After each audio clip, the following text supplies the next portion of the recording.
تخيل انك ممكن ترجع بالزمن، بس هل ده ممكن ولا ده كله خيال وافلام؟ في البدايه لازم نفهم حاجتين. اول حاجه لازم نفهمها، الزمن مش عقرب ساعه ماشي. في الفيزياء الزمن هو بعد زي الطول والعرض والارتفاع. يعني احنا بنعيش في عالم رباعي الابعاد مش ثلاثي الابعاد. البعد الرابع ده هو الزمان والمكان مع بعض وبنسميه الزمكان. تاني حاجة إن الزمن مش ثابت زي ما كنا فاكرين. أينشتاين قال حاجة غيرت تفكيرنا تماما، الزمن ممكن يبطأ أو يسرع على حسب إحنا ماشيين بسرعة قد إيه. كل ما بتقرب لسرعة الضوء الزمن بيمر أبطأ بالنسبة لك.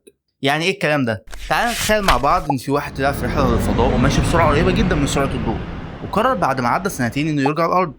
هو حس إنه عاش سنتين بس، لكن لما رجع الأرض لقى إن عدى 50 سنة هنا، وده يعتبر مثال عن السفر للمستقبل.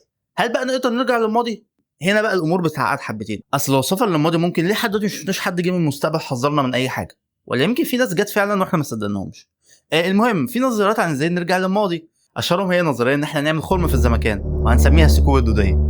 الثقب الدودي هو نفق نظري بيربط ما بين نقطتين مختلفين في الزمكان، كانه اختصار في نسيج الكون نفسه. فكره الثقوب دي ظهرت من معادلات اينشتاين، واللي بتقول لك ان الجاذبيه بتقدر تبني الزمان والمكان. لو التاني ده كان قوي كفايه ممكن يعمل ممر ما بين نقطتين بعاد جدا عن بعض في المكان او حتى الزمان نفسه. بس المشكله ان النظريه دي مش مثبته علميا، كلها نظريات مبنيه على معادلات وارقام. بس تفتكر لو رجعت للماضي هتعرف فعلا تغير حاجه؟ سمعت عن حاجه اسمها الاكوان المتعدده؟ ده موضوع تاني كبير هنتكلم عليه في فيديو تاني، فما تنساش فولو. السفر للمستقبل العلمي بيقول لك ممكن، بس هتحتاج تقنيات خارقه مش متوفره دلوقتي، ممكن ما تتوفرش اصلا معانا.